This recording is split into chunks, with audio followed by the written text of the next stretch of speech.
నేను నిన్నటి రోజున మీతో షణ్ముఖోత్పత్తి గురించి ప్రస్తావన చేసి ఉన్నాను. మీరు శ్రీరామాయణాన్ని ప్రత్యేకించి బాలకాండని వినేటప్పుడు ఒక విషయాన్ని మనసులో పెట్టుకుని వినవలసి ఉంటుంది. అది ఎలా ఉంటుంది అంటే, ఒక మహావృక్షము యొక్క వ్యూహము ఎక్కడ ఉంటుంది? ఒక చిన్న విత్తనంలోనే ఉంటుంది. బీజస్యాంతరి వంకురో జగదిదం ప్రాంగ్ నిర్వికల్పం పునః మాయాకల్పిత దేశకాల కలనా వైచిత్ర చిత్రీకృతం అంటారు శంకరాచార్యుల వారు. చిన్న విత్తనంలోనే ఒక మహావృక్షములకు సంబంధించిన వ్యూహమంతా దాగి ఉన్నట్లు ఒక వ్యక్తి యొక్క వ్యక్తిత్వం అంతా కూడా బాల్యంలోనే దాన్ని జాగ్రత్తగా అంకురంగా మహావృక్షంగా పెంచి పోషించవలసినటువంటి స్థితి దాగి ఉంటుంది. దీన్ని పైకి తీసుకురావడం, కావలసినటువంటిది కలపడం, ఇది గురువుకు ఉండవలసినటువంటి చాలా గొప్ప లక్షణం. ఇది ఒక్కొక్కసారి కొంతమంది గురువులు ఏం చేస్తారంటే, ఒక వ్యక్తి పట్ల ఆ శ్రద్ధ తీసుకుని లోకాన్ని రక్ష చేస్తారు. కొంతమంది ఏం చేస్తారంటే, మొత్తం లోకానికి పనికొచ్చేటట్టుగా ఈ బోధ తీసుకొస్తారు. మీరు కొంచెం తేడా గమనించవలసి ఉంటుంది. ఇది ఎలా ఉంటుందంటే, అవసరమైంది కలపాలి, అక్కర్లేంది తీసేయాలి.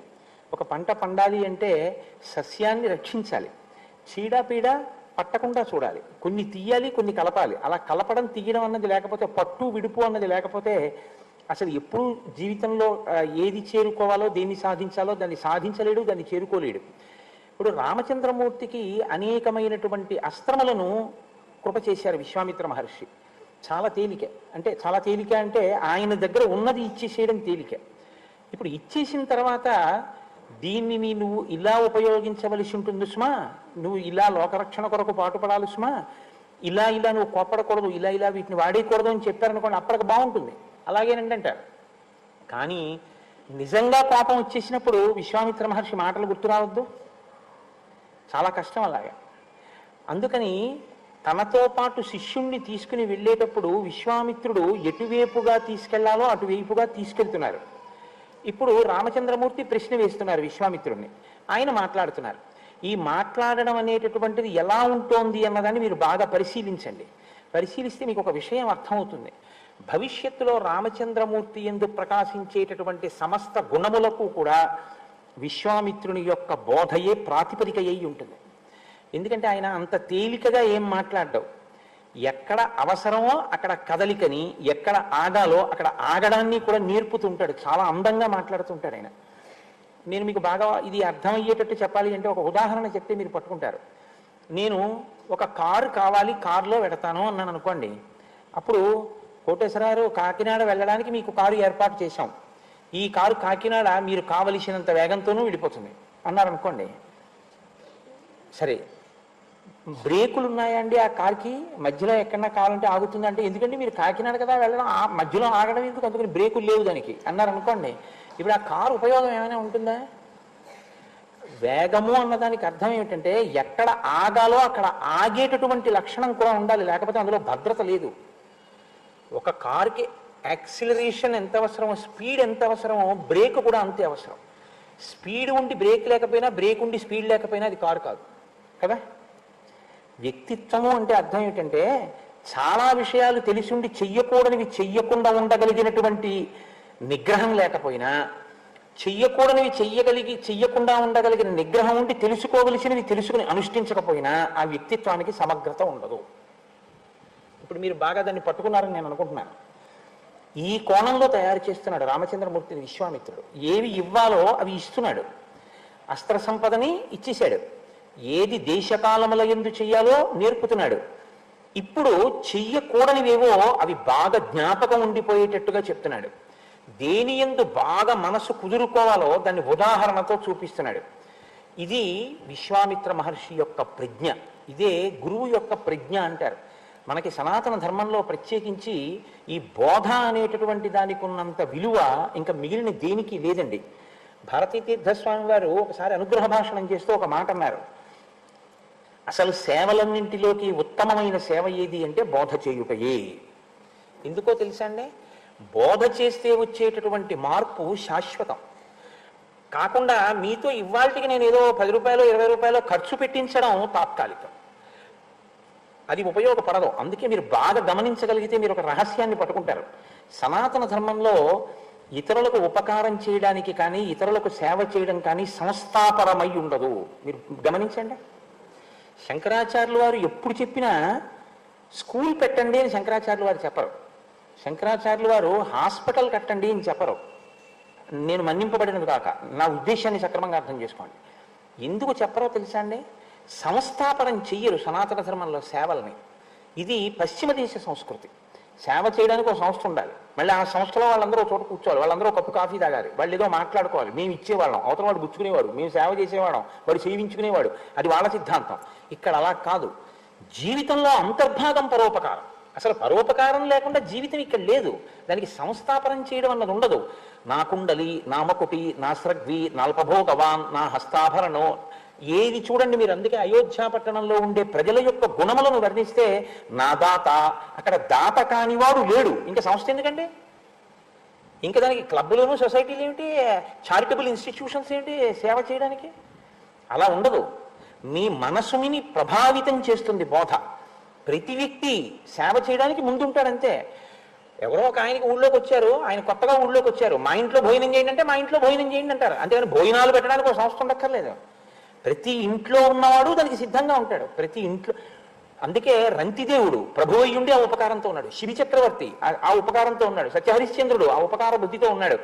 పరోపకార బుద్ధి అనేటటువంటిది వ్యక్తి జీవితంలో అంతర్లీన ప్రవాహం చేశారు బోధ చేత పెద్దలు. తప్ప నువ్వేదో కొంత ఎవరికో ఇచ్చేసేస్తే ఒక సంస్థ సేవలు చేస్తుంటుంది, నువ్వు చేయవలసింది ఏముంటుంది అన్నట్టుగా బోధ ఈ దేశంలో జరగలేదు. అది అసలు ఆ సిద్ధాంతం లేదు ఈ దేశంలో. ఈ దేశంలో సిద్ధాంతం మనసుని మార్చడానికి ఉపయోగించి ప్రతి వ్యక్తి ఒక సంస్థ అయిపోయాడంతే. వ్యక్తియే సంస్థ.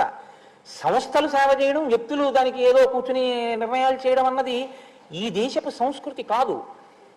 మన దేశపు సంస్కృతి కానిదాన్ని ఇంకొక సంస్కృతి కబళించింది అనుకోండి, మూలాలు కదులుతాయి. మీరు ఎప్పుడు గమనించవలసి ఉంటుంది. అందుకే మూలం కదిలిపోయే పనిని ఎప్పుడూ చేయరాదు. శంకర భగవత్పాదులు అందుకే ఆ కోణంలోనే చేస్తారు. బోధ ఎప్పుడు చేసినా ఆయన అలాగే చెప్తారు. విశ్వామిత్రుడు రామచంద్రమూర్తితో మాట్లాడితే మీరు కేవలం ఆయన ఏవో జరిగిపోయిన విషయాలు చెప్తున్నాడు, జరిగిపోయిన కథలు చెప్తున్నాడని వినకండి. ఆయన చెప్తున్నప్పుడు మీరు వినేటప్పుడు ఈ కోణంలో వింటుండండి. ఇలా వింటే మీరు రామచంద్రమూర్తి యొక్క పాత్రలోకి పరకాయ ప్రవేశం చేయండి. ఆయన ఒక బ్రహ్మచారి, ఇంకాను తండ్రి చాటు బిడ్డ, ఇప్పుడే కొత్తగా బయటికి వచ్చాడు విశ్వామిత్రుడితోటి. విశ్వామిత్రుడు మాట్లాడేటటువంటి మాటల యొక్క ప్రభావం రామచంద్రమూర్తి జీవితం మీద ఉండి తీరుతుంది. ఎందుకో తెలుసా అండి? ఆయన ఒకటి నమ్మాడు జీవితంలో, మా నాన్నగారు చెప్పింది అంటే నాకు అది ఖచ్చితంగా ఉపయుక్తమే, ఇది నమ్మాడు. వాళ్ళ నాన్నగారు ఏం చెప్పారు? విశ్వామిత్రుడితో వెళ్ళి ఆయన ఏం చెప్తే చెయ్యి అన్నారు. ఇప్పుడు విశ్వామిత్రుడు ఏం చెప్తే చేస్తే, ఏం చెప్తే అది నమ్మితే ఆయన వ్యక్తిత్వం మలచబడుతోంది.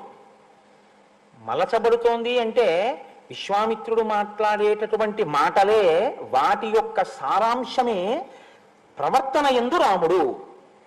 ఇప్పుడు రాముని యొక్క ప్రవర్తన గొప్పదైతే కీర్తి ఎవరిది? విశ్వామిత్ర మహర్షిది, వశిష్ఠ మహర్షిది. ఒక వ్యక్తి వృద్ధిలోకి వచ్చి 10 మందికి పనికొచ్చాడు, ఎవరిదా గౌరవం? గురువు గారిది. మీరు మొక్క చిన్నదై ఉన్నప్పుడు నీళ్లు పోస్తారు, కానీ మహావృక్షం అయినప్పుడు దానికి నీళ్లు పొయ్యరు. ఇంకా ప్రతి కొమ్మకి నీళ్లు పోయడం, దాని మొదట్లో నీళ్లు పోయడం ఏమి ఉండదు. తనంతా తాను తట్టుకుంటుంది అంతే, కష్టాలని తట్టుకుని నిలబడుతుంది. ఇప్పుడు అది మహావృక్షం అయ్యేంత వరకు పోషిస్తాడు వ్యక్తి. అప్పుడు ఇంకా మేకొచ్చి తినేనివ్వండి, కోతొచ్చి కొమ్మ విరిచేయనివ్వండి, దొంగలు వచ్చి ఎక్కి కొమ్మలు కొట్టుకు పోనివ్వండి, తనని తాను మళ్ళీ వృద్ధిలోకి తెచ్చుకోవడాన్ని ఆ చెట్టు నేర్చేసుకుంటుంది అంతే. అంతేగాని దానికి ఎవరు ఇంకా రక్షకులు ఉండరు. మహావృక్షం కింద మలిచాడు విశ్వామిత్ర మహర్షి. ఇది మీరు బాగా పట్టుకోగలిగితే మన కర్తవ్యం ఏమిటో కూడా మనకు బోధపడుతుంది. ఇందులో 2 భాగములు ఉంటాయి. రాముణ్ణి విశ్వామిత్రుడు తయారు చేశాడు, అయిపోలేదు. మీరేం తయారు చేస్తున్నారు, నేనేం తయారు చేస్తున్నాను? ఒక మాటకంత ప్రభావం ఉంటే విశ్వామిత్రుడు మాటతో రాముణ్ణి తయారు చేయగలిగితే మీరు మీ మాటతో కూడా ఏమైనా ఉపకారం చేస్తున్నారా లోకానికి? బోధ చేసేటప్పుడు ఒకరికి ఉపయుక్తమైనటువంటి మాట మీరు ఏదైనా మాట్లాడుతున్నారా? మీ మాట వల్ల ప్రభావితమై ఆయన జీవితంలో ఒక కొత్త కోణం ఏదైనా ఆవిష్కరింపబడుతుందా? ఒక చెడుని వదిలిపెట్టి ఒక మంచిని కలుపుకోగలుగుతున్నాడా? అలా మీరు ఏమైనా మాట్లాడగలుగుతున్నారా? మీ మాట దీనికి ఏమైనా పనికొస్తోందా సమాజంలో? ఇది అంతఃపరిశీలనం చేసుకోవడం, ఋషి రుణం తీర్చుకుని ఋషి పథంలో మనం ప్రయాణించడం. ఇది మీరు దృష్టిలో పెట్టుకున్నప్పుడు విశ్వామిత్రుడు చెప్పేటటువంటి ప్రతి మాట, విశ్వామిత్రుడు రాముడితో కలిసి కదిలిన ప్రతి కదలిక వెనక చాలా గొప్ప విషయాలు అనేక ఉంటాయి. ఎందుకంటే మీరు చూడండి, పునాది అన్నది బాగా లేదనుకోండి, మీరు ఎంత సౌధం కట్టినా ఇంక అది నిలబడదు, అందులో ఉండడం కూడా కష్టం. ఎందుకంటే పునాది బాగులేదు, ఎప్పుడు పడిపోతుందో తెలియదు. పునాది బాగుంటే సౌధం బాగుంటుంది. రామాయణంలో రామచంద్రమూర్తి పాత్ర ఒక మహాసౌధం, అది యుగ యుగాలకి నీడనిచ్చే సౌధం. అటువంటి సౌధం నిర్మింపబడడానికి ఒక పునాది ఉంది. ఆ పునాది బాలకాండలో ఉంది. ఆ పునాది వేసిన వాళ్ళిద్దరు, ఒకరు వశిష్ఠుడు, ఒకరు విశ్వామిత్రుడు. వాళ్ళు వేసింది రాముడికి కాదు, రాముడిని అడ్డుపెట్టి నరజాతికంతటికీ వేశారు. అందుకే రామాయణం ఎంతకాలం కావలసి ఉంటుంది అంటే, నరత్వం కావాలి అన్నంత కాలము రామాయణం కావాలి. నువ్వు నీ బిడ్డలకు ఏం మాట్లాడాలో తెలుసుకోవాలంటే రామాయణం చదువుకోవాలి. నువ్వు సమాజంలో వాళ్ళతో మాట్లాడడం ఎలా మాట్లాడాలో తెలియాలంటే నీకు రామాయణం తెలిసి ఉండాలి. నువ్వు నీ గురువు గారిని ఎలా గౌరవించాలో తెలియాలంటే నీకు రామాయణం తెలియాలి. నీ పూర్వీకుల్ని నువ్వు ఎలా గౌరవించి మాట్లాడాలో తెలియాలంటే నీకు రామాయణం తెలియాలి. నీకు రామాయణం తెలియని నాడు అసలు నీకు ఎవరి పట్ల గౌరవంతో ప్రవర్తించడం నీకు చేత కాదు. నీకేం తెలుస్తుందంటే ఎప్పుడు గుండెల మీద చెయ్యేసుకుని నా అంత వాడిని నేనని అహంకారంతో బ్రతకడం ఒక్కటే వస్తుంది. ఏదో చిన్న విభూతి దాన్ని అడ్డు పెట్టుకుని ఇంక ఇలా చూపించి ఎక్కడ లేని అహంకార ప్రకటనం చెయ్యడానికి మాత్రమే పనికొస్తుంది. ఎన్ని ఉన్నా ఇమౌస్మముని శార్దూల కింకరౌ సముపస్థితౌ ఆజ్ఞాపయ యథేచ్ఛం వై శాసనం కరవామకిం అనగలగాలి అంటే సంస్కారం చాలా అవసరం. ఇది కేవలం చెప్పడం వల్ల వస్తుందా అంటే అనుమానాస్పదమే. వినేవాడి హృదయం కూడా ఆర్ద్రతతో ఉండాలి. ఉండనప్పుడు రాదు. మీరు చూడండి, నాది పొరపాటు జరిగింది, నన్ను మన్నించండి అని మీరు ఒక మాట అనాలంటే మీకు సంస్కారం లోపల ఉండాలి. మీరు బహు సంస్కారవంతులైతేనే ఆ మాట మీ నోటంటే వస్తుంది. లేకపోతే మీరు ఏం చేస్తారో తెలుసా, అదొక్కటి అనడానికి చాలా అడ్డు పెట్టుకుంటారు. అలా నేను అనాలా, ఓ కారణం చెప్తాం, దబాయిస్తారు. ఈయన వెళ్ళి ఇంకొక ఆయన్ని గుద్దాడు. ఏమయ్యా అలా గుద్దేశావు అన్నాడు ఆయన. మీరు చూసుకోలేరా అన్నాడు. ఆయనకి చూసుకోలేరా అంటే నాకు తప్పైపోయిందండి, నేను ఇలా రాకుండా ఉండవలసింది, నాది పొరపాటే, నన్ను మన్నించండి, అయిపోయింది. అలా అనలేరు. అలా అనలేని తనం రావణుడు, అనగలిగిన తనం రామచంద్రమూర్తి. మీరు ఎలా ఉంటారో మీ ఇష్టం, అంతే రామాయణం. రావణుడు ఎన్నడూ అంగీకరించాడు తన తప్పు. తన జీవితంలో ఈ తప్పు చేశాను నేను మన్నింపబడేదనుగాక అని అనడు.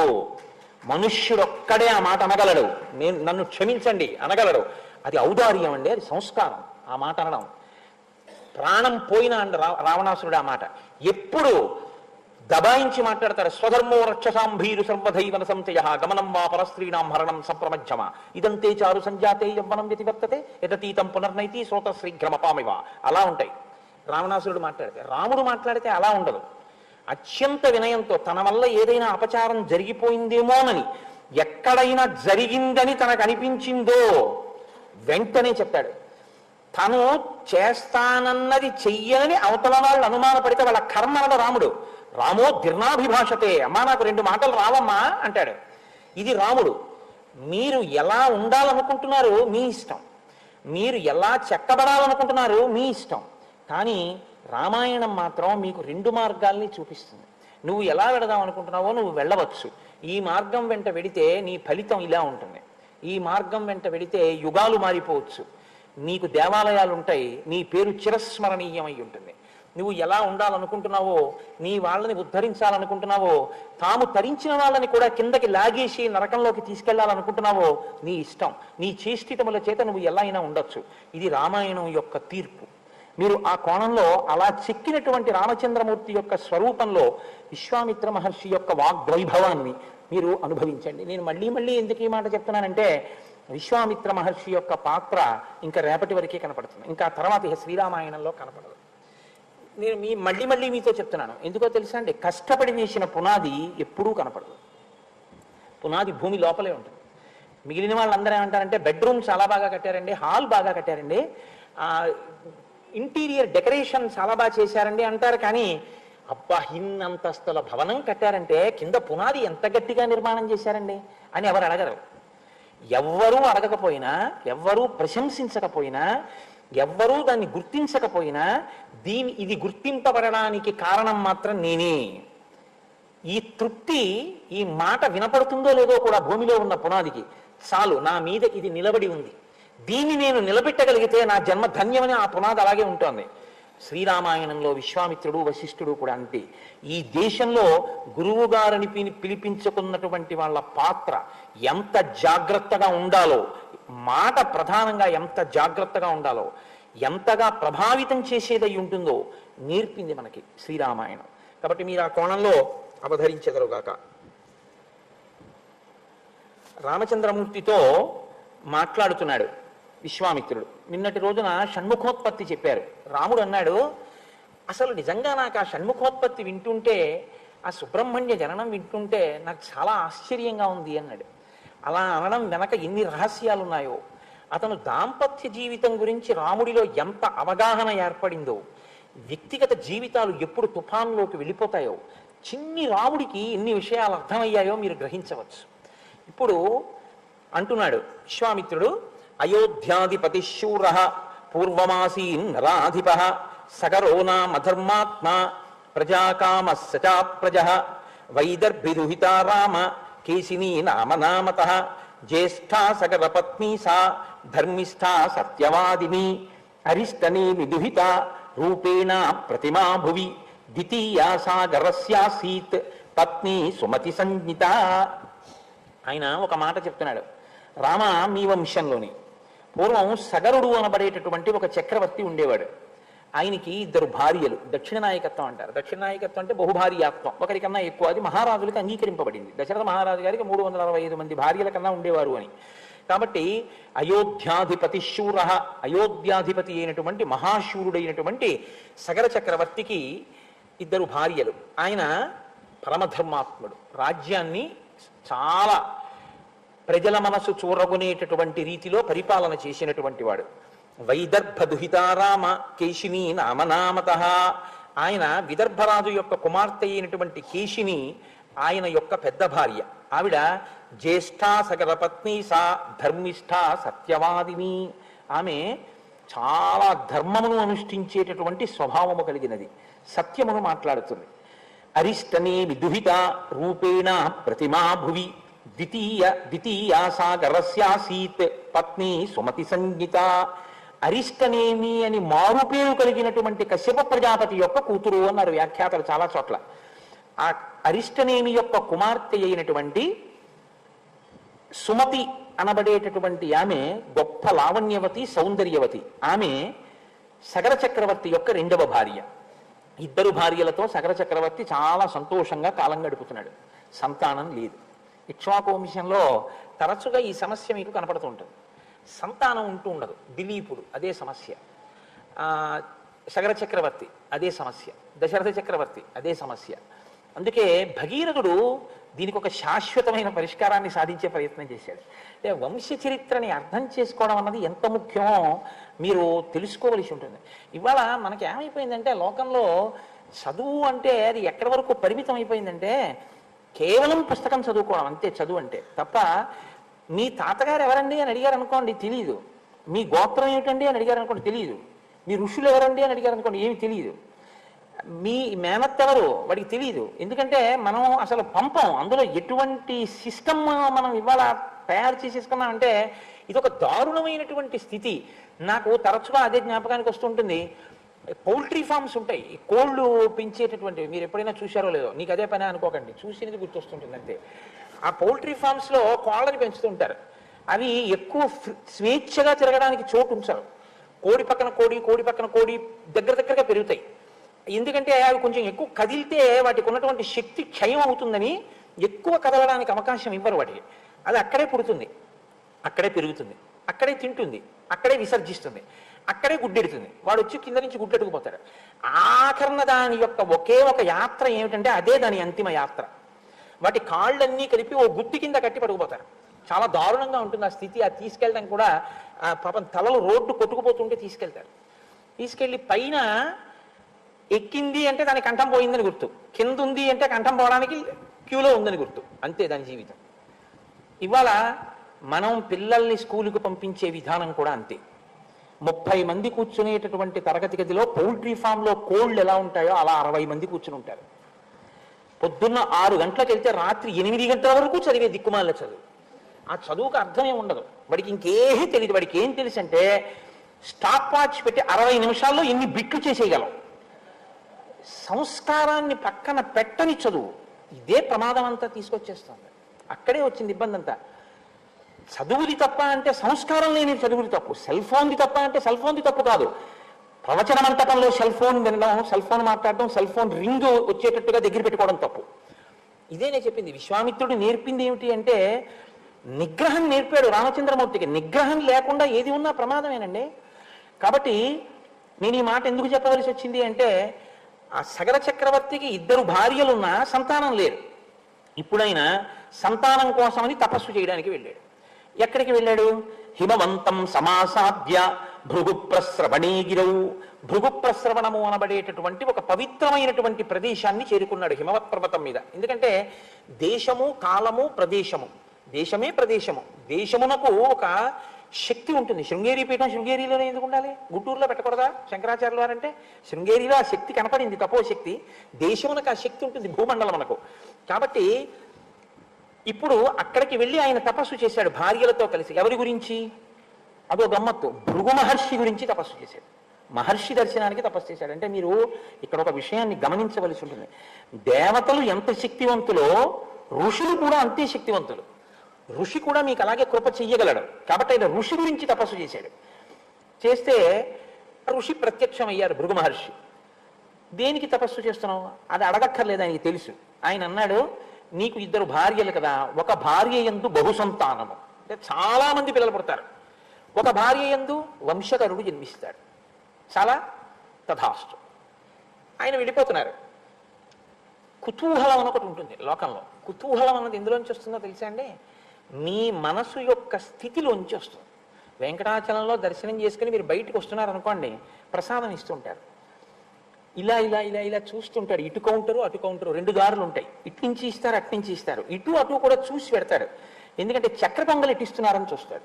అంటే తనకి ప్రసాదం మీద కుతూహలం కన్నా చక్ర పొంగలి మీద కుతూహలం ఎక్కువ. జిహ్వ చాపల్యం అక్కడ కూడా ఉంది అని గుర్తు. సరే, ఏమో చక్ర పొంగల్ని ప్రసాదంగా తీసుకున్నాడు కదండి అంటే ఏమో కొంతవరకు పర్వాలేదేమో. కానీ అదేంటంటే ఎట్టిడితే ఏదిస్తే ప్రసాదం అండి నాకు అన్నవాడికి అలా చూడక్కర్లేదు. అక్కడికి వెళ్ళి చెయ్యి పెట్టి చేతిలో ఏం పెడితే కళ్ళకు అద్దుకుని నోట్లో పెట్టుకుని వెళ్ళిపోతాడు కదా. కుతూహలం ఎక్కడ ఉంటుందో అంటే మనస్సు యొక్క స్థితిని బట్టి ప్రశ్న వస్తుంది ఎప్పుడూను. నేను అందుకే మీతో మనవి చేశాను, అదొక పెద్ద మనస్తత్వ శాస్త్రం అండి. శ్రీరామాయణం బాగా జీర్ణమైతే మీతో మాట్లాడే మనిషి యొక్క మాటని బట్టి ఆయన సంస్కారాన్ని లెక్క కట్టేస్తారు, మీరు తెలిసిపోతుంది. కాబట్టి ఇప్పుడు 2 భార్యలు అన్నారు. మాలో ఎవరికి వంశకరుడు, ఎవరికి బహుపుత్రులు? అంటే ఇద్దరికి ఏదో కోరిక ఉందిగా, ఇద్దరూ ఎక్కువ సంతానమే కావాలని కోరుకుంటే ఇబ్బంది, కానీ ఇద్దరికి ఏమో వేరు వేరు కోరికలు ఉన్నాయేమో. అంటే భృగు మహర్షి అన్నారు, ఆ గొడవ ఎందుకు మీకు ఎలా కావాలి అడగండి అన్నారు. మునేస్తు వచనం శ్రుత్వా కేశినీ రఘునందన పుత్రం వంశకరం రామ జగ్రాహన్ నృపసన్నిధౌ. అంటే రాజసన్నిధిలోనే అడిగింది. అంటే రాజుగారిని వీళ్ళు ఏమండి అడగండి అడగండి, మాలో ఎవరికి ఎక్కువ మంది పిల్లలో, ఎవరికి ఒక్క పిల్లాడు పడతారో మీరు అడగండి అన్నారని గుర్తు కదా. మళ్ళీ భార్యల్ని తీసుకుని భృగు మహర్షి దగ్గరికి వెళ్ళి నిలబడి అడిగాడంటే ఏంటంటే దాని అర్థం కుతూహలమును ప్రదర్శించిరి. ఇప్పుడు భృగు మహర్షి మీరే అడగండి అన్నారు. అంటే పెద్ద ఆవిడంది, మునేస్తు వచనం శ్రుత్వా కేశినీ రఘునందన ఓ రామ, రాముడికి చెప్తున్నాడు పిలిచి ఈ కథంతాను. ఆ ముని ఆమెని అడిగినప్పుడు నాకు వంశకరుడైనటువంటి ఒక్క కుమారుడు కావాలి అని అడిగింది.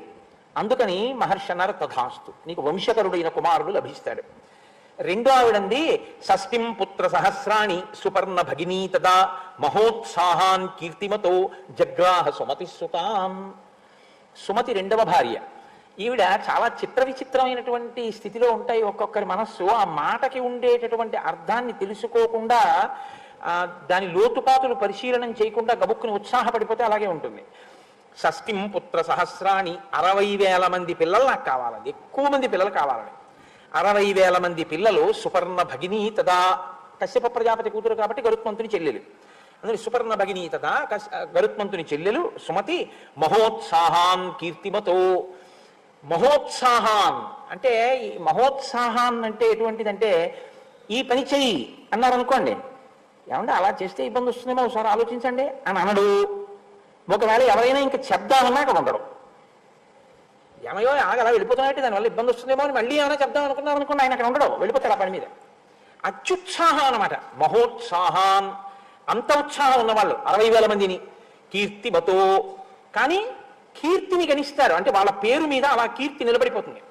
అటువంటి వాళ్ళని నాకు కావాలి అని అడిగింది. రాస్తు ఆయనకి ఏముంది, మహానుభావుడు వాక్కు చేత ఇవ్వగలడు. ఇద్దరికి మీకు ఇలాగే నేను కటాక్షిస్తున్నాను, అలాగే మీకు సంతానం కలుగుతుంది అన్నారు. సరే, ఇద్దరు ఇంటికి వెళ్ళిపోయారు. వెళ్ళిపోయిన తరువాత సగర చక్రవర్తి భార్యలలో పెద్ద ఆవిడికి ఒక కుమారుడు కలిగాడు. ఆయనకి అసమంజసుడు అని పేరు పెట్టారు. రెండవ ఆమెకి ఒక పెద్ద పిండం ఒకటి పుట్టింది. ఆ పిండానికి తేనె పట్టుకు తేనెటీగలు ఎలా ఉంటాయో అలా 60,000 మంది చిన్న చిన్న చిన్న చిన్న పిల్లల యొక్క వ్యూహము దానికి అంటుకునుంది. దాదులు వీళ్ళని నీతి కుండల్లో పెట్టి పెంచి పెద్ద చేశారు. అంటే ప్రిమెచ్యూర్డ్ బర్త్ అన్నది రామాయణ కాలానికే ఉందిలా ఉంది. అందుకని 60,000 మందిని నీతి కుండల్లో పెట్టి పెంచి పెద్ద చేశారు. ఇప్పుడు ఈ 60,000 మంది పెద్దవాళ్ళు అయ్యారు. అసమంజసుడు పెద్దవాడయ్యాడు. అసమంజసుడు ఈ 60,000 మంది అన్నదమ్ములు కదండి అవుతారు, ఇద్దరు భార్యల బిడ్డలు కాబట్టి. బాగా జ్ఞాపకం పెట్టుకోండి, నేను ఎందుకు ఈ బంధుత్వం మీకు చెప్తున్నానంటే ఎదర చాలా అవసరం అవుతుంది ఇది. ఈ అసమంజసుడు ఒక పని చేస్తుండేవాడు. సరయూ నదిలో ఆడుకుందాని రండిని పిలిచేవాడు పిల్లల్ని. వాళ్ళందరూ పిల్లలు కదా, సరే ఆడుకుందామని వెళ్ళేవారు. ఆయనకు ఒక అలవాటు, ఆడుతూ ఏం చేసేవాడంటే పిల్లల్ని తీసుకెళ్లి సరయూ నదీ తీరంలో ఉండేటటువంటి నీటిలో వాళ్ళకి ఊపిరి ఆడకుండా నొక్కి చంపేసేవాడు. వాళ్ళు గిలగిలగిలగిల తన్నుకుని చచ్చిపోతే రాజుగారి కొడుకు కదా, ఇంటికి వెళ్ళిపోయేవాడు. ఇది ఎంతకాలం ఓర్చుకుంటారు ప్రజలు? చెప్పి చూశారు రాజుగారికి. రాజు చాలా తీవ్రంగా మాట్లాడాడు, నువ్వు ఇలా చేయకూడదని చెప్పాడు. అది మనకి ఎందువల్ల తెలుస్తుందంటే ఆయనకి తర్వాత పెళ్ళైపోయి కొడుకు కూడా పుట్టాడు కాబట్టి మారాలి కదా. మారలేదనే అర్థం. కొడుకు పుట్టేశాడు, ఆ కొడుక్కి అంశుమంతుడు అని పేరు కూడా పెట్టాడు సగర చక్రవర్తి. అయినా అతను మారినట్టు కనపడదు, అతను పిల్లలను అలా చంపుతూనే ఉన్నాడు. అంటే ఒక్కొక్కడికి ఒక్కొక్క పైశాచికమైన ఆనందం. కాబట్టి ఏవం పాప సమాచార సజ్జన ప్రతిపాదక పౌరాణామహితే యుక్త పుత్రో నిర్వాసిత పురాత్. ధర్మం అంటే అది. ధర్మం అంటే 10 మంది బిడ్డలు పోయి ఏడుస్తుంటే నా పిల్లాడు సంతోషిస్తున్నాడని ఊరుకోవడం కాదు. ధర్మం ధర్మమే. కాబట్టి రాజు అన్నాడు, సజ్జన ప్రతిపాదక, సజ్జనుల్ని బాధిస్తోంది నా కొడుకు ప్రవర్తన, కాబట్టి వీడి ఊళ్ళో ఉండడానికి వీల్లేదని రాజ్య బహిష్కారం విధించాడు. నువ్వు నా దగ్గర ఉండకుండా వెళ్ళిపో అన్నాడు. అసలు తండ్రికి కొడుకు కనపడకుండా దూరంగా వెళ్ళిపోతున్నాడు అంటేనే చాలా బెంగ. అటువంటిది తండ్రి తనంత తానుగా కొడుకుని రాజ్య బహిష్కారం విధించాలి అంటే చాలా కష్టం. అది రాజే తలుచుకుంటే దాన్ని ఎలాగైనా సరే తిమ్మిని బమ్మి చేసి తన కొడుకే ఒప్పు అని నిరూపించవచ్చు. కానీ అది ఇక్ష్వాకు వంశంలో ఉన్నటువంటి చక్రవర్తుల లక్షణం కాదు. ధర్మం కోసం అవసరమైతే తన కొడుకుని విడిచిపెట్టాడు రామ సగర చక్రవర్తి. జ్ఞాపకం పెట్టుకో. ఇప్పుడు ఏం చేస్తోంది ఇది రాముడి మీద గుర్తించండి. త్యాగం చెయ్యగలిగిన లక్షణాన్ని పెంచుతోంది. ఇదే నేను మీకు చెప్పింది. ధర్మం కోసం, ప్రజల కోసం అవసరమైతే కడుపున పుట్టినటువంటి కొడుకుని విడిచిపెట్టాడు మా వంశంలో ఉన్నటువంటి పెద్ద ఆయన. పూర్వీకుల యొక్క గౌరవం కోసం, ప్రజలకి రాజారాముడుగా తాను కూర్చునే ధర్మం కోసం అవసరమైతే సీతమ్మ తల్లిని దూరంగా పెట్టగలిగినటువంటి మనస్థితిని, అటువంటి వజ్రశక్తిని రామచంద్రమూర్తికి ఇచ్చినటువంటి శక్తి ప్రచోదనానికి బీజం ఎక్కడుందంటే విశ్వామిత్రుడి వాక్కులో ఉంది. ధర్మం కోసం ఎలా నిలబడాలో నేర్పాడు మహానుభావుడు. అందుకు చెప్తాడు, ఎక్కడ ఏ కథ చెప్పాలో చెప్తాడు. ఎంత అందంగా మాట్లాడతాడో చూడండి. అనుష్టుప్లో మాట్లాడతాడు, పెద్ద ఏం విశేషమైన వర్ణన చేయడు, ఒక్క మాట. కానీ అది జారిపోయింది అనుకోండి, ఆ మాట అది పట్టుకోలేదు అనుకోండి, రాముడి వ్యక్తిత్వం దిద్దపడదు. గురువు నోటి వెంట వస్తున్నటువంటి మాట, ప్రతి మాటని పట్టుకోవడంలోనే అభ్యున్నతి ఉంటుంది. గురువు గారి పని ఏంది మాట్లాడమే పని అనుకుంటే శిష్యుడు ఉద్ధరణ పొందలేడు. ఏవం పాప సమాచార సజ్జన ప్రతిబాధక పౌరాణామహితే యుక్త పుత్రో నిర్వాసిత పురాత్. రాజ్యంలోంచి వెళ్ళగొట్టి ఆయన కొడుకైనటువంటి అంశుమంతుణ్ణి మాత్రం దగ్గర పెట్టుకున్నాడు. ఎందుకు పెట్టుకోవాలి అంటే, నువ్వు మీ అబ్బాయిని తీసుకుని అవతలపోవడం లేదు. నువ్వు మీ అబ్బాయిని తీసుకుని అవతలపోవడానికి అబ్బాయి చేసిన తప్పే ఉంది.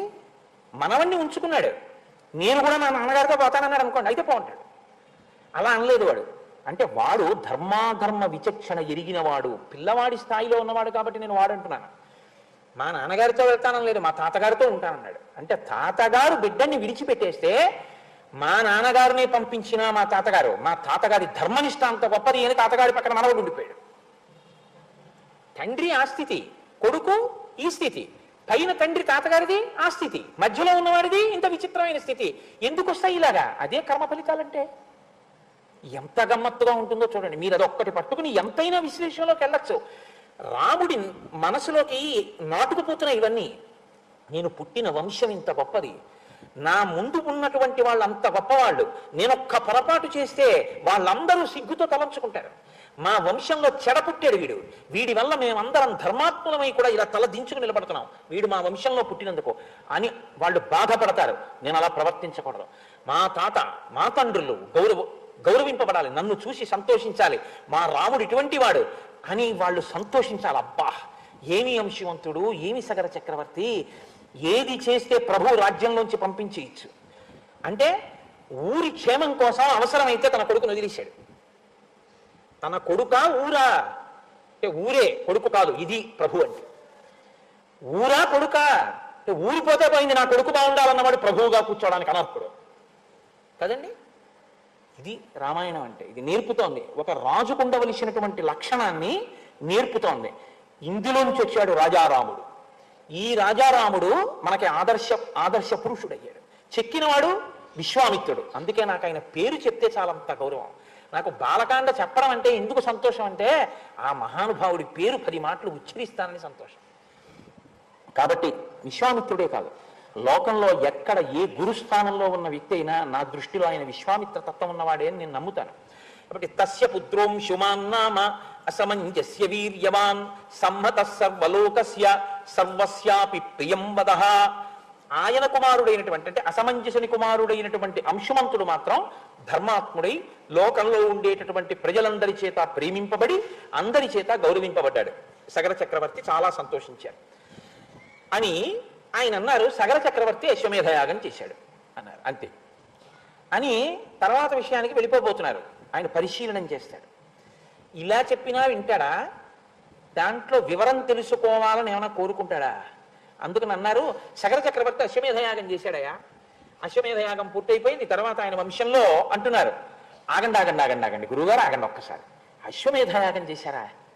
మా వంశంలో సగర చక్రవర్తి మా పూర్వీకుడు మహానుభావుడు, ఏం అశ్వమేధయాగం అండి, ఎంత గొప్పదండి అశ్వమేధయాగం అంటే. శ్రోతుమిచ్చామి భద్రంతే, గురువుగారు నన్ను కృప చెయ్యండి, వివరంగా చెప్పండి అని ఎలా అడుగుతాడు.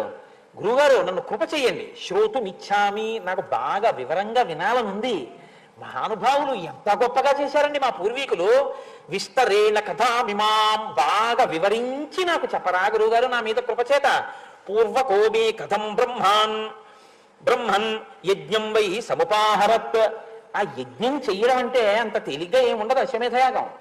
ఆ యజ్ఞాన్ని మా పూర్వీకుడైనటువంటి సగర చక్రవర్తి ఎలా చేశారో నాకు చెప్పవలసింది. ఒక నవ్వు నవ్వాడు. విశ్వామిత్రస్తు కాకుత్సం ఉవాచ ప్రహసన్నివా, ఓ చిరునవ్వు చిందించేట విశ్వామిత్రుడు. ప్రహసన్నివా, దేనిక చిరునవ్వు? ఇదిరా అబ్బాయి నీకుండవలసిన లక్షణం. మీ తాతగారు రా అన్నారు అనుకోండి, ఎవరో తెలుసున్న వాళ్ళు, అమ్మ బాబోయ్ ఆయన దగ్గరికి వెళ్తేనండి సుత్తీసేస్తాడంటారు ఇవాళ మన పిల్లలైతే. మాకెందుకండి మా తాతగారి గోల. అసలు తాతగారి గురించి నాయనమ్మ గురించి ఎంత లేకిగా మాట్లాడచ్చో, ఎంత పేరు పెట్టి పిలవచ్చో, ఎంత అసహ్యంగా ప్రవర్తించచ్చో ఆదర్శంగా డబ్బులు ఇచ్చి మరీ చూపి. తండ్రి గురించి తెలియదు, తాత గురించి తెలియదు, తండ్రి గారు చేసింది తెలియదు, తాతగారు చేసింది తెలియదు. దేనికి నువ్వు ఇంకా నీ జన్మకి ప్రయోజనం? నేను మీకు ఒక యథార్థం చెప్తున్నాను. ఇవాళ నేను ఇక్కడికి రామాయణం చెప్పడానికి రావడానికి కారణం ఒక్కటే. హరిప్రసాద్ గారు నాతో కన్నులు నీరు పెట్టుకుని రోజున ఒక మాట చెప్పారు. రామచంద్రమూర్తి ఊరేగింపు వెళ్ళిపోతుంటే మా నాన్నగారు ఇంట్లోంచి చూసి పరమ సంతోషంగా బయటికి వచ్చి హారతిచ్చి లోపలికి వెళ్ళి కూర్చుని రామనామం చెప్పుకుంటూ శరీరం వదిలిపెట్టారండి. మా నాన్నగారికి అంత రామభక్తి, కోటేశ్వరారు అని చెప్పుకుని కళ్ళమ్మన నీళ్లు పెట్టుకున్నారు. అంత రామభక్తి కలిగినటువంటి తండ్రి పట్ల ప్రీతి కలిగిన కొడుకు రామాయణం చెప్పమని అడిగాడు. ఇంకంతకన్నా ఏ కారణం కావాలి నువ్వు రామాయణం చెప్పడానికి? సెలవు పెట్టి వెళ్ళవలసిందే. నువ్వు నీ పితృదేవతల పట్ల నీకు ప్రేమ లేకపోతే, నీ తండ్రి మీద ప్రేమ లేదు, నీ తాత మీద ప్రేమ లేదు, బూడిదలో ఎందుకు నీ చదువు? ఇది ఎందుకు పనికి వస్తుంది? తండ్రిని వృద్ధాశ్రమం, తల్లిని వృద్ధాశ్రమం, నీ పినతండ్రిని గౌరవించవు, పెద్ద తండ్రిని గౌరవించవు, గురువుని గౌరవించవు, నీకు ఎవరి పట్ల గౌరవం లేదు. నీ అంత నువ్వు పుట్టావు, నీ అంత నువ్వు పెరిగావు, నీ శుభలేఖ మీద పెద్దవాళ్ళ పేరు ఉండదు, నీకు నువ్వు పిలుచుకుంటూ శుభలేఖ వేసుకుంటావా? అనాథవా నువ్వు? ఏమన్నా నీకు తల్లిదండ్రులు లేరు? I solicit your gracious presence ఏంటండి? నీ పెద్దవాళ్ళు పిలవాలా, నువ్వు పిలుచుకుంటావా? నా పెళ్లికి ఎవరు లేరా నీకు? అనాథమా? ఏమో దరిద్రం అంటే. ఇవాళ మనం వింత పోకడలకి పోయి మన సంస్కృతి కాని సంస్కృతిని నెత్తికెత్తుకుని పాడు చేస్తున్నది ఎవరైనా ఉంటే పెద్దవాళ్లే. నేను క్షమింపబడేదను కాక. రామాయణం పిల్లలకి తెలియకపోతే తప్పు పెద్దవాళ్ళది. మీరు కొనలేదు రామాయణం, కోట్ల రూపాయలు ఖర్చు పెట్టేశారు లేచిన దగ్గర నుంచి. తిన్న యాపిల్ పళ్ళల్లో లక్షవంత డబ్బు పెట్టి 6 కాండలు గోరఖ్పూర్వి కొని ఇంట్లో పెట్టుంటే నీ కొడుకు ఎప్పుడో ఒకప్పుడు రామాయణం చదివి ఉండేవాడు. నీ ఇంట్లో ఇంటీరియర్ డెకరేషన్కి అంత డబ్బు ఖర్చు పెట్టావు, నీ ఇంట్లో 6 కాండల రామాయణం లేదు. దేనికి నిన్ను మన్నించాలి, దేనికి గౌరవించాలి? ఈ రామాయణం అంత బరువైందా? 6 కాండల పుస్తకం కొని నీ ఇంట్లో పెట్టలేదు. 12 స్కందాల భాగవతం పోతన గారిది నీ ఇంట్లో లేదు. నీ ఇంటి పిల్లలు సంస్కారవంతులు అవ్వాలని నువ్వు కోరుకోవడానికి నీకున్న నైతికమైన అర్హత ఏంటి? లేదు. మనకి ఎక్కడ కోల్పోతున్నాం అంటే మన సంస్కారాన్ని మనం విడిచిపెడుతున్నాం. నా ఆర్తి చేత పలికిన వ్యగ్రతతో కూడిన మాటలు మన్నింపబడుగాక. కాబట్టి ఇప్పుడు 60,000 మంది ఒక భార్య పిల్లలు, రెండవ భార్య యొక్క పెద్ద భార్య యొక్క మనవడు, పెద్ద భార్య వైపు నుంచి వచ్చినటువంటి మనవడు. ఎందుకంటే అసమంజసుని యొక్క కొడుకైన అంశుమంతుడు, రెండవ భార్య యొక్క పుత్రులైన 60,000 మంది పిల్లలు. అంటే పిల్లలు 60,000 మంది ఉన్నారు, ఒక మనవడు ఉన్నాడు సగర చక్రవర్తి. ఈయన అశ్వమేధయాగాన్ని సంకల్పం చేశారు. సంకల్పం చేసి గుర్రాన్ని విడిచిపెట్టాడు. ఏమిటి ధైర్యం? 60,000 మంది కొడుకులే ఉన్నారు. ఈ భూమి 60,000 యోజనములట. 60,000 యోజనములు కాబట్టి యోజనానికి ఓ పిల్లాడు వెళ్ళినా గుర్రాన్ని ఎవడో ఎత్తుకుపోలేడు కదండి. కాబట్టి అశ్వమేధయాగం చేద్దాం అనుకున్నాడు. అనుకుని గుర్రాన్ని విడిచిపెట్టాడు. చిత్రం ఏం జరిగిందంటే, రాక్షసీం తనుమాస్థాయ యజ్ఞీయాశ్వమపాహరత్ క్రియమాణీ తుకాపుచ్చ తస్మిన్నశ్వే మహాత్మనః. దేవేంద్రుడు రాక్షస స్వరూపాన్ని మాయాస్వరూపంగా గ్రహించి ఆ గుర్రాన్ని ఎత్తుకుపోయాడు. ఎత్తుకుపోతే ఇప్పుడు ఆ గుర్రం కనపడలేదు. ఆ గుర్రానికి రక్షకులుగా వెళ్ళిన వాళ్ళు వెనక్కి వచ్చేసారు. వెనక్కి వచ్చేసి సగర చక్రవర్తి యజ్ఞ దీక్షలో ఉన్నాడు. అటు ఇటు కదలకూడదు దీక్షలో ఉన్నప్పుడు, అందుకని యజ్ఞ దీక్షలో ఉన్నాడు. ఆయన దగ్గరికి వచ్చి చెప్పారు, గుర్రాన్ని ఎవరో ఎత్తుకుపోయారండి అన్నారు. ఇప్పుడు గుర్రం కనపడకపోతే, గుర్రం తిరిగి రాకపోతే యజమానికి క్రతువు చేయిస్తున్న వాళ్ళకి కూడా అది అరిష్టం. కాబట్టి ఎలాగైనా గుర్రం తిరిగి రావాలి సగర చక్రవర్తి. కాబట్టి నువ్వు జాగ్రత్త, నువ్వు వెళ్ళడానికి వీల్లేదు, యజ్ఞ దీక్షలో ఉన్నావు, కాబట్టి ఎవరినైనా పంపు అన్నారు. ఆయన 60,000 మంది పిల్లల్ని పిలిచాడు. మహోత్సాహం కదండి వాళ్ళు, చెప్పలా వెళ్ళిపోతారంతే ఇంకా పని మీద. ఏకైక యోజనం పుత్ర విస్తారం అధిగచ్చత యావత్ తురంగ సందర్శ తావత్ ఖనతమేదినీం అన్నాడు. అంటే చూడండి, మనం కోపం వచ్చేస్తే ఎందుకు కనపడదరా, వెతికేసేయండి అంతే శుభ్రంగా, ఎక్కడివక్కడ వెతకండి అంటాను చూసారా. అలా ఎందుకు కనపడదు గుర్రం? 60,000 యోజనాల భూమిని మీ 60,000 మంది ఒక్కొక్కడు ఒక్కొక్క యోజనం తరపున భూమిని అంతటిని గోతులు పెట్టి తవ్వేసి వెతికేయండి, ఎక్కడ ఉంటుంది గుర్రం, కనపడి తీరుతుంది అన్నాడు. ఇది వెతకడం విషయంలో ఉపయోగించిన మాట వ్యగ్రత. అంటే గుర్రం పోయిందన్నటువంటి తాపత్రయంలో వాళ్ళు మహోత్సాహం. వాళ్ళు ఏం చేశారో తెలుసా అండి? యోజనాయామ విస్తారం ఏకైకో ధరణీతలం బిబుధు పురుష వ్యాఘ్ర వజ్రస్పర్శ సమైర్నఖై. వజ్రాల లాంటి గోళ్లతో వాళ్ళు 60,000 యోజనముల భూమిని గోతులు కింద తవ్వేశారు. ఈ తవ్వేయడం ఎంత దూరం తవ్వేశారో తెలుసా అండి? 60,000 మంది కలిసి పెట్టినటువంటి గోతులకి ఆ గోళ్లతో తవ్వేస్తే పాతాళలోకం దగ్గరికి వెళ్ళిపోయారు. ఇంతంత గోతులు పెడితే ఈ మధ్యలో పన్నగములు కనపడ్డాయి, రాక్షసులు కనపడ్డారు. కనపడ్డ వాళ్ళందరినీ చంపుకుంటూ మా గుర్రం పోయింది, మా గుర్రాన్ని మీరే ఎత్తుకుపోయి ఉంటారు, మా గుర్రం కనపడేదాకా మేము వదిలిపెట్టాం, తవ్వేస్తామని తవ్వేస్తున్నారు. తవ్వుకుంటూ వెళ్ళిపోయారు. ఎంత దూరం వెళ్ళిపోయినా వాళ్ళకి గుర్రం కనపడలేదు. వాళ్ళు ఏం చేశారంటే మళ్ళీ తిరిగి తండ్రి దగ్గరికి వచ్చారు. నాన్నగారు, మీరు చెప్పినట్టే భూమిని అంతటినీ తవ్వేశాం, పాతాళం దాకా వెళ్ళిపోయాం, మాకు గుర్రం కనపడలేదు నాన్నగారండి అన్నారు. ఈలోగా వీళ్ళు ఊరుకుంటారా? మిగిలినటువంటి వాళ్ళు దేవతలు, గంధర్వులు, అసురులు, నాగులు, వీళ్ళందరూ కూడా వీళ్ళ భూమినంతటినీ పాడు చేసేస్తుంటే ఇబ్బందికి లోనైపోతున్నారు. వాళ్ళందరూ మరణిస్తున్నారు వీళ్ళ వల్ల. కాబట్టి వీళ్ళందరూ కలిసి చతుర్ముఖ బ్రహ్మగారి దగ్గరికి వెళ్ళారు. వెళ్ళి, ఏమండి వాళ్ళ 60,000 మంది భూమిని పాతాళం వరకు గోతులు తవ్వేస్తున్నారు, ఇన్ని జాతులు మరణిస్తున్నాయి వాళ్ళ చేతిలో, కాబట్టి ఇప్పుడు దీనికి పరిష్కారం ఏమిటి, ఎలా భూమి రక్షింపబడుతుందని అడిగారు. అయితే బ్రహ్మగారు అన్నారు, మీరేం కంగారు పడకండి రా, ఇది ఇలా జరగాలని రాసి పెట్టుంది, దానికి ఒక కారణం ఉంది, మీకు నేను ఏదైనా చెప్తాను. భగవన్ పృథివీ సర్వ ఖన్యతే సగరాత్మజై బహవశ్చ మహాత్మానో హన్యంతే తలవాసినః అయం యజ్ఞహరోస్మాకం అనేనాశ్వోపనీయతే ఇతి తే సర్వభూతాని నిఘ్నంతి సగరాత్మజాః. ఈ పృథివినంతటినీ గోతులు పెట్టి ఈ సగర చక్రవర్తి యొక్క బిడ్డలు ఇన్ని భూతములను చంపుతున్నారు, దీనికి ఏమిటి పరిష్కారం అంటే, యస్యేయం వసుధాకృత్స్న వాసుదేవస్య ధీమతః కాపిలం రూపమాస్థాయ ధారయత్యనిశం ధరాం తస్య కోపాగ్నినా దగ్ధ భవిష్యంతి నృపాత్మజాః. ఈ మాటలన్నీ చాలా జాగ్రత్తగా జ్ఞాపకం పెట్టుకోవలసినటువంటి మాటలు. ఆయన అన్నాడు, బ్రహ్మగారు ఏమి పెద్ద కంగారు పడిపోలేదు. ఒరే నాయన, ఈ భూమి వాసుదేవుడిదిరా అన్నాడు. రామాయణంలో ఈ ఒక్క మాట అర్థమైతే మీరు దేనికి అహంకరించవలసిన అవసరం ఉండదు. ఈశ్వరుడు నాకు ఒక సెంటు భూమి ఇవ్వలేదనుకోండి, ఒరే నీకు భూమి ఎందుకురా, నీకు ఇంకోలా బతికే అవకాశం నేను ఇస్తాను, హాయిగా అలా బతుకు అన్నాడు ఈశ్వరుడు. కాబట్టి ఆయనది అది ఇవ్వకుండా ఇంకోటి ఇచ్చి బతకమన్నాడని సంతోషిస్తారు కదండి. మీకు 10,000 ఎకరాల భూమి ఉంది, మీది కాదుగా, వాసుదేవుడిది. మరి మీకెందుకు ఇచ్చాడు? కొన్నాళ్ళు దాన్ని మిమ్మల్ని అనుభవించి దాని మీద వచ్చేటటువంటి ఫలంతో ఐశ్వర్యంతో సుఖంగా ఆయనది అన్న బుద్ధితో బతకమని ఇచ్చాడు. నాది అన్నారనుకోండి సగరుల్లాగే ఉంటుంది, ఆయనది నాకు ఇచ్చాడు అన్నారనుకోండి ప్రసాదం అవుతుంది, అంతే తేడా. కాబట్టి వాసుదేవుడిది వీళ్ళదిగా తవ్వేస్తున్నారు రే. కాబట్టి ఇప్పుడు ఆయన ఏం చేస్తాడు? ఆయనే చంపేస్తాడు వాళ్ళని. మీరేం బెంగెట్టుకోకండి, మీరు వెళ్ళిపోండి. ప్రస్తుతం కపిల రూపంలో ఉన్నాడు విష్ణు భగవానుడు, ఆయన చేతిలో చచ్చిపోతారు వాళ్ళు. అలా నిర్ణయింపబడిపోయింది రా, మీరు వెళ్ళిపోండి, ఏం పర్వాలేదు అన్నాడు ఆయన. నాకు ఒక విషయం జ్ఞాపకానికి వస్తుంది. రామకృష్ణ పరమహంస దగ్గరికి వెళ్ళి ఒక శిష్యుడు అడిగాట, ఈశ్వరుడు ఎప్పుడైనా పకపక పకపక నవ్వుతాడా అండి అని అడిగారు. అడిగితే రామకృష్ణ పరమహంస అన్నారు, అసలు ఈశ్వరుడు చేసేదే ఆ పని, ఎప్పుడూ పకపక నవ్వుతూనే ఉంటాడన్నారు. అయ్యో ఎందుకంటే అలా పకపక ఎప్పుడు నవ్వుతూ ఉండడం అని అడిగారు. అడిగితే టేపు పట్టుకుని భూమిని కొలతలు వేసుకుని ఇది నాదిని రిజిస్ట్రేషన్ చేయించుకున్న వాళ్ళు చాలా మంది నా దగ్గరికి వచ్చేసారు, మళ్ళీ వాళ్ళు ఎంతమంది బయలుదేరి కొలత వేసుకుంటున్నారో నవ్వుతుంటాడు రా ఈశ్వరుడు అన్నారు. నిజం కదండి. పేరెంట్ డీడ్ ఎంతమందికి మారిందో, ఎవడిది ఆఖరికి? ఇది ఈశ్వరుడిది. ఏమి పిచ్చి, నాదని పిచ్చి, ఆ పిచ్చితోటి పాడు చేసుకోవాలి. కాబట్టి యస్యేయం వసుధాకృత్స్న వాసుదేవస్య ధీమతః కాపిలం రూపమాస్థాయ ధారయత్యనిశం దరాం తస్య కోపాగ్నినా దగ్ధ భవిష్యంతి నృపాత్మజాః. భవిష్యత్తులో ఆయన కోపానికి వీళ్ళు భస్మరాశి అయిపోతారు. సరే, ఈలోగా వాళ్ళు మళ్ళీ తండ్రి దగ్గరికి వెళ్ళాడు. తండ్రి అన్నాడు, ఎందుకు వెనక్కి వచ్చారు మీరు? గుర్రం కనపడేంత వరకు అలా తవ్వుకుంటూ వెళ్ళిపోండి అంతే, భూమిని ఎక్కడక్కడ ఉంటుంది అలా తవ్వుతూ వెళ్ళండి, ఎక్కడ దాచినా మీకు దొరుకుతుంది అన్నాడు. మళ్ళీ వెళ్ళారు 60,000 మంది. ఇప్పుడు ఎంత దూరం వరకు వెళ్ళిపోయిందో తెలుసా అండి? వాళ్ళు గొయ్యి పెట్టి తవ్వుకుంటూ వెళ్ళిపోవడం. వాళ్ళు అలా వెళ్ళిపోగా తూర్పు దిక్కున తవ్వుకుంటూ కిందకి వెళ్ళిపోతే వాళ్ళకి దిశా గజం విరూపాక్షం ధారయంతం మహీతలం సపర్వత వనాంకృత్స్నాం పృథివీం రఘునందన శిరసాధారయామాస విరూపాక్షో మహాగజః యదా పర్వాణికాకుత్స విశ్రమార్థం మహాగజః ఖేదాచ్ఛాలయతే శీర్షం భూమికంపస్తదా భవేత్.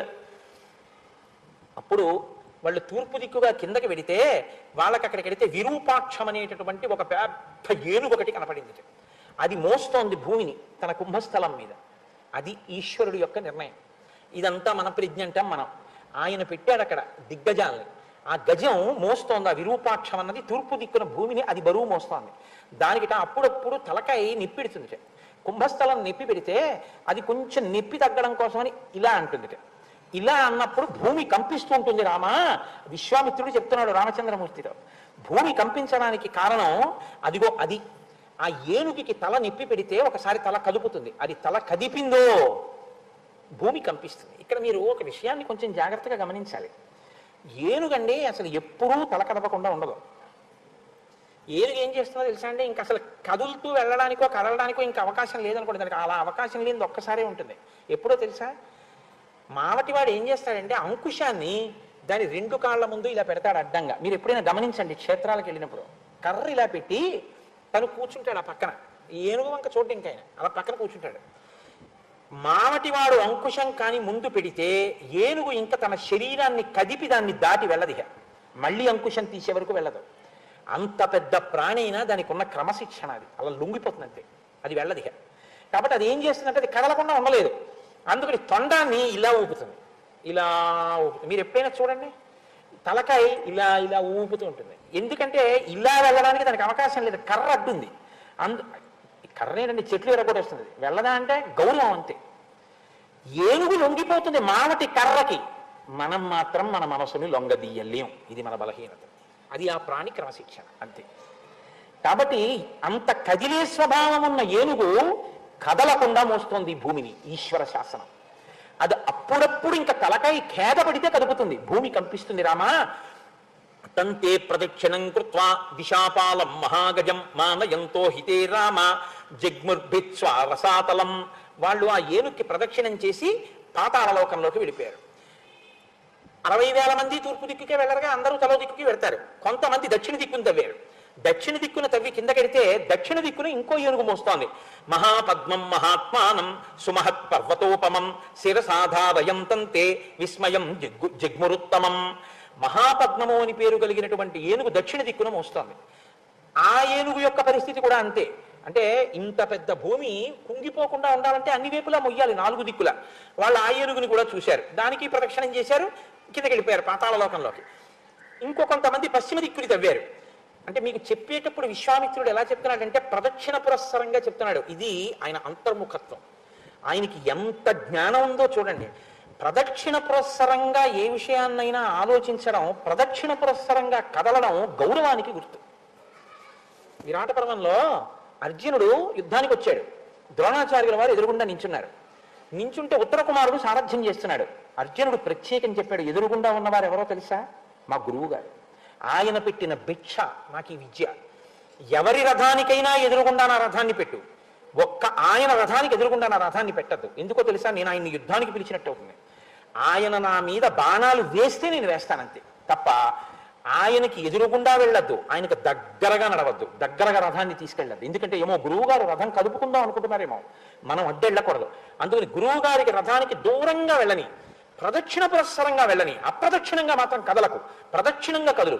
ప్రదక్షిణంగా కదిలితే గౌరవాన్ని ఆవిష్కరించినట్టు. మీరు ఏ క్రతువు చేస్తున్నారో, ఏ పని చేస్తున్నారో దాని యందు మీరు విపరీతమైనటువంటి పవిత్రతని ఆవిష్కరించడం ఏమిటంటే మీరు మార్గాన్ని నిర్ణయించుకోవాలి, ఎటు వెడదాం అనుకుంటున్నారు అన్నది. అది ఎవరి పట్ల కృతజ్ఞతతో, ఎవరి పట్ల గౌరవంగా వెళుతున్నారో దానికి ప్రదక్షిణంగా వెళ్ళాలి. అందుకే గురువు గారికి ప్రదక్షిణ పురస్సరంగా తిరగాలి. ఇప్పుడు తల్లిదండ్రులకి ప్రదక్షిణ పురస్సరంగా తిరగాలి. అంతేకాని ఎలా పడితే అలా పక్క నుంచి వెళ్ళిపోకూడదు, అది అమర్యాద. ఎంత అందంగా మాట్లాడతాడో చూడండి విశ్వామిత్రుడు. చెప్పేటప్పుడు పశ్చిమాన్ని ఉన్న ఏనుగులు ముందు చెప్పడం, తూర్పు చెప్పాడు, దక్షిణం చెప్పారు, పశ్చిమం చెప్తున్నారు. అంటే ఆయన చెప్పేటప్పుడు కూడా ప్రదక్షిణ పురస్సరంగానే తిరుగుతోంది ఆయన బుద్ధి. అంటే ఆయన బుద్ధి ఇప్పుడు భూప్రదక్షిణం చేస్తోంది. అంటే ఆ ప్రదక్షిణ పురస్సరంగా ఆలోచించడం, ప్రదక్షిణ పురస్సరంగా తిరగడం, ఇవన్నీ కూడా లోపల మంగళప్రదమైన ఆలోచనలతో కూడిన సంస్కార బుద్ధి ఉన్నవాళ్ళు తప్ప వేరొకరు చేయలేరు తప్ప. అందుకే ఆ కదలికకి అంత ప్రాధాన్యత ఉందండి, అది సంస్కారాన్ని ఆవిష్కరిస్తుంది. కాబట్టి దిశా గజం సౌమనసం దదృశుస్తే మహాబలాహ. సౌమనసం అనేటటువంటి ఏనుగు పశ్చిమ దిక్కున ఆ భూమండలాన్నంతటినీ మోస్తోంది. సరే, పశ్చిమ దిక్కు అయిన తర్వాత ఉత్తరం. ఉత్తర దిక్కున వెళ్ళేటటువంటి వాళ్ళు ఆ కిందకి దవ్వారు. భద్రం భద్రే నవపుషా ధారయంతం మహీమిమాం. ఉత్తర దిక్కున భద్రం అనేటటువంటి ఏనుగు ఆ భూమండలాన్నంతటినీ మోస్తోంది. వాళ్ళు 4 వైపులా చూసిన తర్వాత ఈశాన్య దిక్కు వైపుకి తవ్వుకుంటూ పాతాళ లోకంలోకి కొంతమంది వెళ్ళారు. తేతు సర్వే మహాత్మానో భీమవేగ మహాబలాహ. భీమవేగం కలిగిన వాళ్ళు, మహోత్సాహం కదా వాళ్ళందరూ. దదృశ కపిలం తత్ర వాసుదేవం సనాతనం. సనాతనుడైనటువంటి వాసుదేవుడు కపిల రూపంలో అక్కడ కూర్చుని ఉన్నారు. ఈశాన్య దిక్కున పాతాళ లోకంలో ఆయన ఒక ఆశ్రమంలో కూర్చుని తపస్సు చేసుకుంటున్నారు. కపిల రూపంలో. కపిల గీత అని చెప్పాడు భగవద్గీతలో, భాగవతంలో మహానుభావుడు ఎంత గొప్పగా ఉంటుందో. కాబట్టి ఇప్పుడు వాళ్ళు ఆయన్ని చూశారు. ఇంద్రుడు ఏం చేశాడంటే ఎత్తుకుపోయిన గుర్రాన్ని అక్కడ పెట్టి వెళ్ళిపోయాడు. ఇప్పుడు వీళ్ళందరూ దాన్ని చూడగానే హయం చతస్య దేవస్య చరంతం అవిదూరతః ప్రహర్షమతులం ప్రాప్త సర్వాతే రఘునందన తేతం హయహరం జ్ఞాత్వా క్రోధపర్యాకులేక్షణాః ఖనిత్రలాంగలధరా నానావృక్షశిలాధరాః. వాళ్ళు ఆ గుర్రాన్ని చూశారు, కపిల మహర్షిని చూశారు. వెంటనే వాళ్ళకి క్రోధం వచ్చేసింది. ఇదే మహోత్సాహం. యుక్త విచక్షణ లేదు. వినదగునెవ్వరు చెప్పిన వినినంతనవేగపడక వివరింపదగున్ కనికల్ల నిజము తెలిసిన మనుజుడకు నీతిపరుడు మహిళో సుమతి. వీళ్ళు కపిల మహర్షిని చూశారు, గుర్రాన్ని చూశారు. సంతోషం వచ్చేసింది, ఎందుకని గుర్రం కనపడింది. చాలా క్రోధం వచ్చేసింది, ఎందుకని వీనే ఎత్తుకుపోయాడు. ఎంత కష్టపడ్డాను రా మనం, భూమినంతా తవ్వాం, ఇంతసేపు యాగమాగిపోయింది, మన గుర్రాన్ని ఎత్తుకొచ్చి ఇక్కడ కట్టుకుంటాడా? అంతే. నాగళ్ళు, గుణపాలు, తవ్వుతున్న పారలు, చెట్లు, కొమ్మలు అన్ని పట్టుకుని పట్టండి, కొట్టండి, చంపండి అంటూ కపిల మహర్షి మీదకి పరిగెత్తారు. ఆయన కళ్ళు తెరిచి చూశాడు ఇలాగా. వీళ్ళందరూ వచ్చి మీద పడిపోతున్నారు. మహాత్ములకు వేరు ఆయుధాలు ఉండవు, వాళ్ళ వాక్యే వాళ్ళ ఆయుధం. శ్రుత్వా తు వచనం తేషాం కపిలో రఘునందన రోషేణ మహతావిష్టో హుంకారమకరోత్తదా తతస్తేనా ప్రమేయేణ కపిలేన మహాత్మన భస్మరాశి కృతా సర్వే కాకుత్స సగరాత్మజా. కాకుత్స, కాకుత్స వంశంలో జన్మించిన ఓ రామ, ఏమైందో తెలుసా? వీళ్ళందరూ మీద పడిపోతుంటే అన్ని దిక్కుల నుంచి పాతాళ లోకంలోకి దిగిపోయిన వాళ్ళు 60,000 మంది కపిలుడి మీద పడ్డారు. ఆయన ఒక్కసారి కళ్ళు తెరిచి చూసి, ఏమిరా మీ అందరు ఇలా మీద పడుతున్నారని హుంకార మకరోత్తదా, హుం అని ఒక హుంకారం చేశాడు ఆయన కోపంతో. అని కళ్ళు పెద్దవి చేసి ఇలా చూశాడు కోపంతో. అంతే, భస్మరాశి కృతా సర్వే కాకుత్స సగరాత్మజాహ. 60,000 మంది బూది కుప్పలైపోయి కింద పడిపోయారు. ఇప్పుడు గుర్రం దొరికింది, తీసుకెళ్లేవాడు లేడు. అలా కూర్చునే ఉన్నాడు సగర చక్రవర్తి. చాలా కాలం అయిపోయింది, 60,000 మంది తిరిగి రాలేదు. చాలా జాగ్రత్తగా గమనించండి, అత్యుత్సాహము ఎంత ప్రమాదకరమో నేర్పుతున్నాడు రామచంద్రమూర్తికి. ఒక విషయాన్ని చేసే ముందు బాగా ఆలోచించి చెయ్యాలి. మీరు శ్రీరామాయణంలో తర్వాత గమనించండి, రామచంద్రమూర్తి మీద ఈ కథ ఎంత ప్రభావాన్ని చూపిస్తుందో మీకు తెలుస్తుంది. కిష్కింధకాండ వస్తుంది మీకు ఎదర. అందులో అన్ని దిక్కులకి వానరాల్ని పంపిస్తుంటాడు. అన్ని దిక్కులకి వానరాల్ని పంపిస్తున్నా రాముడు అలా వింటూ కూర్చున్నాడు అంతే. ఎవ్వరితో ఆయన ఏం మాట్లాడలేదు. దక్షిణ దిక్కుకు వానరాల్ని పంపించేటప్పుడు హనుమని వెనక్కి పిలిచి, సుగ్రీవుడు కౌగిలించుకుని, నీ మీదే ప్రతిష్ట ఆధారపడింది, నీ వల్లే ఈ పని జరగాలి అన్నారు. ఉంగరం తీసి ఆయనకి ఇచ్చారు. వెళ్ళిన వాళ్ళందరికీ ఓడికి తువ్వాలు, ఓడికి పంచి అలా ఇచ్చి పంపించలేదు. బాగా ఆలోచించగలిగినటువంటి ప్రజ్ఞ ఎక్కడి నుంచి వచ్చిందంటే విశ్వామిత్రుడు చెప్పిన మాటల్లోంచి వచ్చింది ఆ విచారణ. బాగా విని మాట్లాడడం తప్ప ఏదో గర్వంగా మాట్లాడేసేయడం కాదు. తక్కువ మాట్లాడడం, అవతల వాళ్ళు మాట్లాడుతున్నది బాగా విని గమనించగలగడం. మాట దేనికి అంటే అవతల వాడి ఆర్తిని ఆవిష్కరిస్తున్న సాధనం. కాబట్టి విషయాన్ని మీరు పట్టుకోవాలి ఆ మాట్లాడేటప్పుడు. అందుకే అతిగా మాట్లాడకూడదు, అతిగా వినకూడదు. వినడం అంటే వినడానికి సమయం ఇచ్చి వినాలి. ఆ వినేటప్పుడు శ్రద్ధతో వినాలి. విని మీరు ఆ పనికి సాయం చెయ్యాలి. అలా ఉండాలి. మీకు రాముడి జీవితం అంతా అంతే. ఇదే మనకి ఇవాళ లోపం. అతిగా మాట్లాడడం, అతిగా వినడం, రెండింటి వల్ల మాట్లాడడంలోనూ శౌచం ఉండదు, వినడంలోనూ శౌచం ఉండదు. కాబట్టి విన్నది గుర్తుండదు, తిరిగి ఉపకారం చేయడు. మాట్లాడింది గుర్తుండదు, కాబట్టి అన్న మాటకి నిలబడడం. కాబట్టి 2 విధాలుగాను దౌర్భాగ్యమే సంక్రమించింది. ఇప్పుడు ఆ పీటల మీద ఉండిపోయినటువంటి సగర చక్రవర్తి చాలా కాలం చూసి చూసి చూసి చూసి, నీ పినతండ్రులు తిరిగి రాలేదయా, ఎందుచేతనోనని మనవడైన అంశుమంతుడిని పిలిచాడు. నాయన అంశుమంతుడా, నువ్వు వెళ్ళి చూసిరా ఎక్కడేమైందో అన్నాడు. ఈయన బయలుదేరాడు. అన్ని వైపుల నుంచి కిందకి దిగాడు. ఆ ఏనుగులు కనపడ్డాయి, ప్రదక్షిణం చేశాడు, నమస్కారం చేశాడు, కుశలం అడిగాడు, నాకు మార్గం చెప్పండి అని ప్రాధేయపడ్డాడు. అవి సంతోషించాయి. సంతోషించి, నాయన నీకు మార్గం దొరుకుతుంది అన్నాయి. అంటే పెద్దలు కనపడినప్పుడు వాళ్ళని ఆశ్రయించి అభ్యర్థించవలసినటువంటి విధానంలో మాట్లాడిన మాటల చేత తృప్తి పొంది దిగ్గజములు ఆయనకి సహాయం చేసి, ఇప్పుడు ఆయనకి కపిలాశ్రమం కనపడింది. ఆ కపిలాశ్రమం దగ్గరికి వెళ్ళాడు. వెళ్ళేటప్పటికి గుర్రం కనపడింది. 60,000 బూడిద కుప్పలు కనపడ్డాయి. బూడిద కుప్పలు అంటే బూడిద కుప్పలు, పుర్రెలు, ఎముకలు కూడా ఉంటాయి కదండి. కాబట్టి 60,000 బూడిద కుప్పలు అంటే ఖచ్చితంగా మా పినతండ్రులవే తెలిసిపోయింది. అరే రే రే రే 60,000 మంది బూడిదైపోయారు. ఎందుకు అయిపోయారో తెలియదు. ఇప్పుడు మీరు బాగా గుర్తుంచుకోవాలి, ఒక గొప్ప విషయాన్ని గుర్తుపెట్టుకోవాలి. రామాయణంలో ఇది పట్టుకున్నాడు రాముడు. ఇది సారం. గుర్రాన్ని తీసుకుని వెళ్ళిపోవడమా, బూడిదల కుప్పలు కనపడ్డాయని ఏడుస్తూ కూర్చోవడమా? ఏం చేయాలండి? గుర్రాన్ని తీసుకుని వెళ్ళిపోవాలి. అశ్వమేధయాగం ముందు పూర్తవాలి. కాబట్టి అదే చేయలేదు అంశమంతుడు. ఆయన ఏం చేశాడో తెలుసా అండి? 60,000 మంది బూడిద కుప్పలై పడిపోయారు. ఎప్పుడు పడిపోయారో తెలియదు. కాబట్టి వీళ్ళ ప్రేతాత్మలు తిరుగుతుంటాయి. ఇంకా వీళ్ళకి జలతర్పణం అవ్వలేదు. కాబట్టి దాహంతో ఉంటారు పితృదేవతలు. వాళ్ళు తాగేది నీళ్లే పాపం. అందుకని ఆ నీళ్ళు ఇచ్చిన వాడు లేడు వీళ్ళకి. నేను కొడుకునవుతాను. ఎందుకని అంటే మరి పినతండ్రులే కదా. అందుకని చెప్పి నేను ఇప్పుడు తండ్రులు కాబట్టి వీళ్ళకి జలతర్పణం ముందు చేయాలి. ఇది విహిత కర్తవ్యం. ఇంకో 2 రోజులు కూర్చుంటారు, 4 కూర్చున్నాయి ఆయన పీటల మీద. ముందు నేను పట్టుకెళ్ళి జలతర్పణం ఇవ్వాలి. అందుకని ఆయన గబగబా నీళ్లు ఎక్కడున్నాయని వెతికాడు. ఎక్కడా కనపడలేదు. ఆఖరికి ఎక్కడ నీళ్లు కనపడ్డాయి. ఇప్పుడు ఆయన నీళ్లు తేవడం కోసం అని చెప్పి పరిగెత్తాడు. పరిగెడితే గరుత్మంతుడు వచ్చాడు, మేనమామ. వచ్చి ఆయన అన్నాడు, కపిలేనా ప్రమేయేణ దగ్ధాహిమే మహాబలాః సలిలం నార్హసి ప్రాజ్ఞ దాతుమే శాంహిలౌకికం గంగాహిమవతో జ్యేష్ఠ దుహితా పురుషర్షభ తస్యాం కురు మహాబాహో పితॄణాం తు జలక్రియాన్ భస్మరాశి కృతాన్ ఏతాన్ ప్లావయే లోకపావని తయా క్లిన్నమిదం భస్మ గంగయా లోకకాంతయా షష్ఠిం పుత్ర సహస్రాణి స్వర్గలోకం నయిష్యతి సుపర్ణవచనం శ్రుత్వా శోంశుమాన్ అతివీర్యవాన్ త్వరితం హయమాదాయ పునరాయాన్ మహాయశాః. ఆ వచ్చినటువంటి గరుత్మంతుడు అన్నాడు, నాయనా మేనల్లుడా, నువ్వు తొందరపడి పరిగెత్తుకెళ్ళి నీళ్లు తీసుకొచ్చి జలతర్పణం చేద్దాం అనుకుంటున్నావు.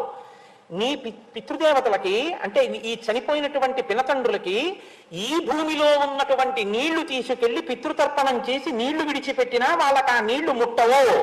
ఎందుకంటే ఈ నీళ్లు ఊర్ధలోకాల్లోకి పితృదేవతల దగ్గరికి వెళ్లే లోపల ఆవిరైపోతాయి. కారణం ఏమిటో తెలుసా? మహాత్ముని యొక్క కోపాగ్ని జ్వాలలకి మరణించారు. అలాంటి వాళ్ళకి ఈ లోకంలో జలతర్పణం ఇవ్వడం కూడా కదలదు. వాళ్ళు అలా దాహము పడుతూ అలా పడుండడమే. వాళ్ళకి ప్రేతత్వం పోవాలంటే, వాళ్ళకి జలతర్పణం చెయ్యాలంటే హిమవంతుని యొక్క పెద్ద కుమార్తె అయినటువంటి గంగా నది స్వర్గలోకంలో ఉంది ప్రవహిస్తూ.